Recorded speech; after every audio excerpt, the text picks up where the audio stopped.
जय हिंद, नमस्कार साथियों। आज के सेशन में हम लोग देखने वाले हैं अवयव का योग और घटाना। और यहाँ से क्वेश्चन 2 नंबर में हर बार पूछा जाता है और कभी कभी आपसे वैल्यू भी फाइंड आउट करने के लिए पूछ दिया जाता है। तो किस पैटर्न पर यहाँ से क्वेश्चन बनते हैं वो पैटर्न समझेंगे। और वैसे भी हमने इस सीरीज में आपके कॉन्सेप्ट को क्लियर करने का आपसे प्रॉमिस किया है, तो वो भी तो कंप्लीट करना है। प्रीवियस ईयर क्वेश्चन किस पैटर्न पर बनते हैं और कहाँ से पूछे जाते हैं, हम ये सभी आपको प्रोवाइड कर रहे हैं इस सीरीज में।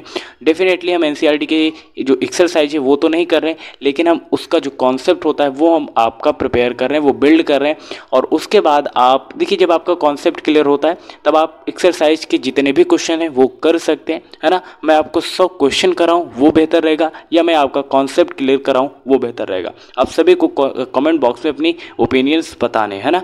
तो जब आपका कॉन्सेप्ट क्लियर होगा तो 1000 क्वेश्चन भी कर सकते हैं, 2000 भी क्वेश्चन कर सकते हैं। और जब आपका कॉन्सेप्ट ही क्लियर नहीं होगा और अगर मैं 2000 क्वेश्चन आपको करवा दूं तो आपके लिए सिर्फ वो बोरिंग हो बन के रह जाएगा और कुछ भी नहीं होगा, है ना। तो कॉन्सेप्ट क्लियर कराना ये मेरी जिम्मेदारी है और उसी के उद्देश्य से, उसी के पर्सपेक्टिव से हम ये सीरीज आपको प्रोवाइड करें। और आज के सेशन में देखने वाले हैं अवयव का योग और घटाना। सबसे पहले अवयव के बारे में हमने कल बेसिक चीज़ें समझी थी कि अवयव होता क्या है, रो और कॉलम क्या होता है ना, ऑर्डर कैसे फाइंड आउट करते हैं, अवयव के प्रकार क्या होते हैं। इन पर हमने पिछली क्लास में डिटेल में बात करी थी। आई होप आप सभी ने वो वीडियो देखी होगी। और उसके आगे की क्लास में हम यानी कि आज सीखने वाले हैं अवयव का योग और घटाना। ठीक है, एग्जाम्पल से समझेंगे, आपको बहुत ही आसान तरीके से समझ में आने वाला है। यहाँ पर हम एक मैट्रिक्स ले लेते हैं, ए बराबर यहाँ पर 1 2, यहाँ पर 3 और यहाँ पर 4 ले लेते हैं। ये ए मैट्रिक्स हो गया। अच्छा जी, अब बी मैट्रिक्स हम यहाँ पर ले लेते हैं, जैसे यहाँ पर ले लेते हैं 3 4, यहाँ पे 7, ठीक है, और यहाँ पर 2। ये हमने ले लिया बी मैट्रिक्स।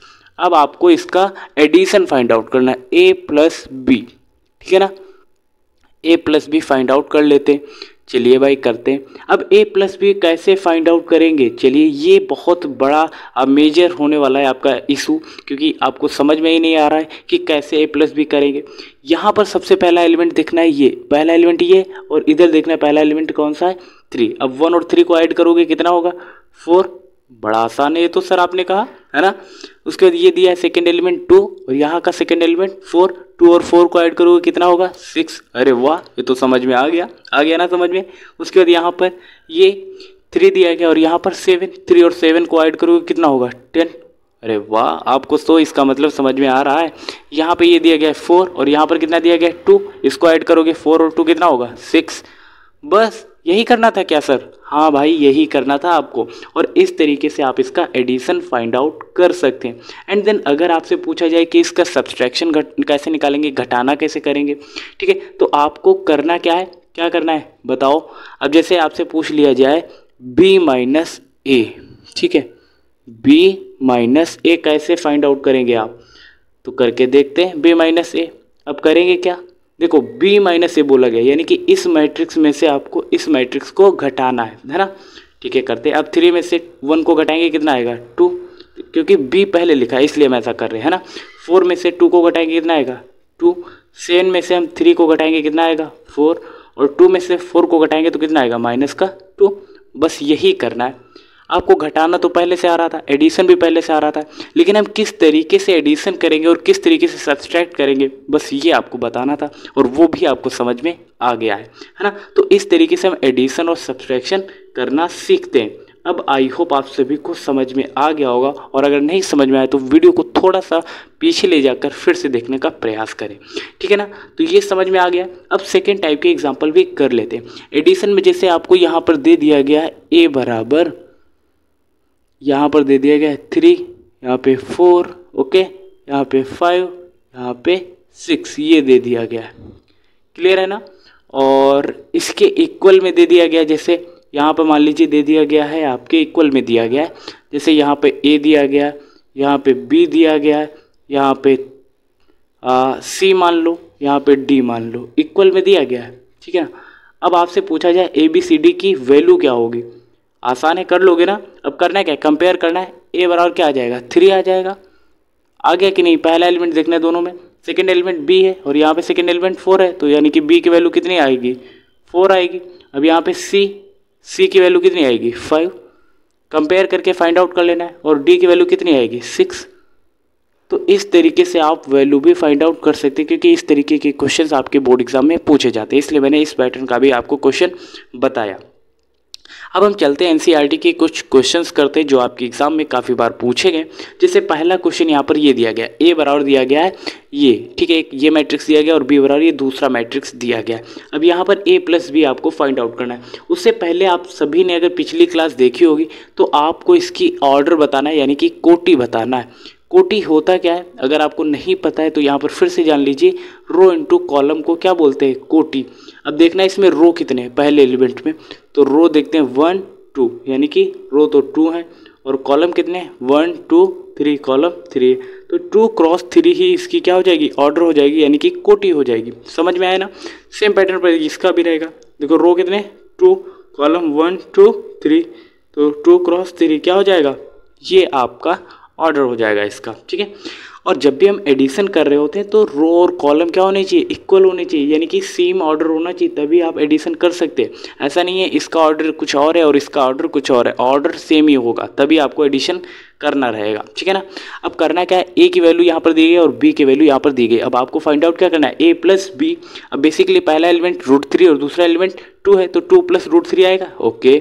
दूसरा एलिमेंट है 1 और यहाँ पर दूसरा एलिमेंट है √5, तो यानी कि 1 प्लस √5 आ जाएगा, ओके। अब यहाँ पर -1 है और ये प्लस का 1 है, ऐड करोगे तो 0 आ जाएगा, वो भी कर लिया, ठीक है। ये ए प्लस बी की वैल्यू ही यहाँ पर लिखी गई है, ये प्लस का 2 ये माइनस का 2, तो प्लस माइनस 2 क्या होगा, 0 हो जाएगा, प्लस का 2 और माइनस का 2 0 हो जाएगा ना, यहाँ पे 3 यहाँ पे 3, तो 3 3 6 हो जाएगा, 0 और 1/2, तो यानी कि 1/2। तो इस तरीके से हमने a प्लस बी की वैल्यू यहाँ पर फाइंड आउट कर ली है, ठीक है ना। आई होप आप सभी को समझ में भी आ गया होगा।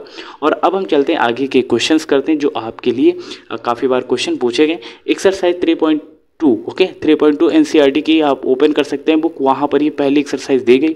हालांकि मैं आपको एक्सरसाइज के हिसाब से नहीं पढ़ा रहा, मैं अपने टॉपिक के हिसाब से आपको पढ़ा रहा हूँ, ठीक है ना। तो बाकी के क्वेश्चंस आप सभी एक्सरसाइज से ढूंढ कर आप खुद से करने का प्रयास करेंगे, ठीक है। मैं आपका कॉन्सेप्ट क्लियर करूंगा, बाकी क्वेश्चंस की प्रैक्टिस आपको अपनी एनसीईआरटी की किताब से करनी है।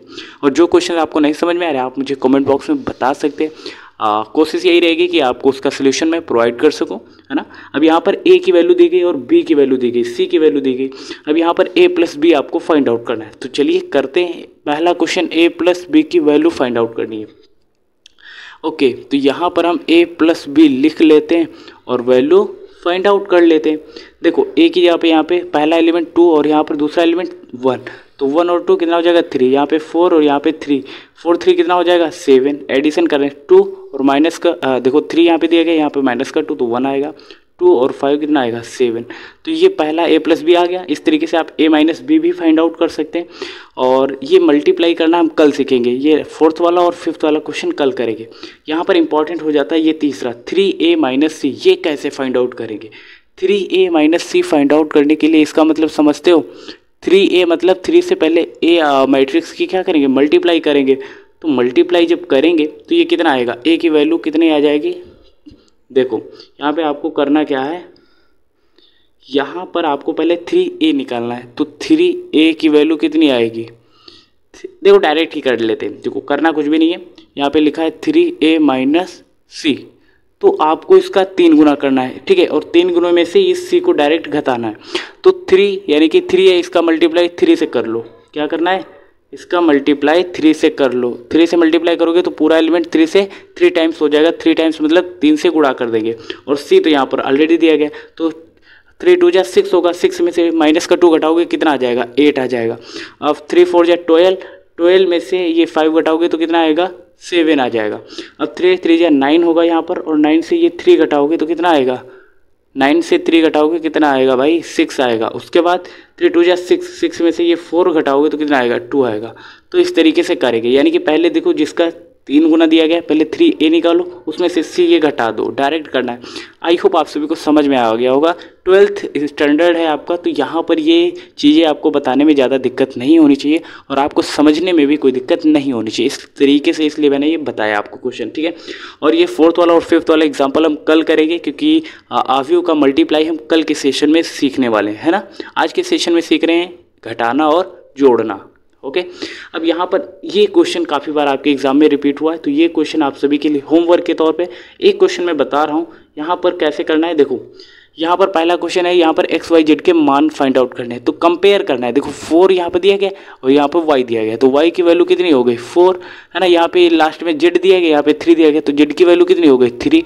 यहाँ पे एक्स दिया गया, एक्स की वैल्यू 1 है, तो बस कंपेयर करके लिख देना है बस। ओके, और जैसे x plus 2 x plus Y बराबर यहाँ पे 6 है और यहाँ पे एक्स वाई बराबर 8, तो ये समीकरण बनेंगे और इन इक्वेशंस को सॉल्व करना है ना। इक्वेशन को सॉल्व करना आप 6th क्लास से सीख रहे हैं, 6ठी क्लास से सीख रहे हैं, 6ठी क्लास में सीखा, 7वीं 8वीं इस तरीके से 9वीं 10वीं क्लास में भी सीखा। तो यहाँ पर इक्वेशन बनेंगी तो आप उन्हें सरल कर लीजिएगा, ठीक है। और इसे सॉल्व करने के आपने काफ़ी तरीके सीखे, जैसे प्रतिस्थापन विधि हो गई, विलोपन विधि हो गई, तो इन विधि से इन तरीके से आप सॉल्व कर सकते हैं।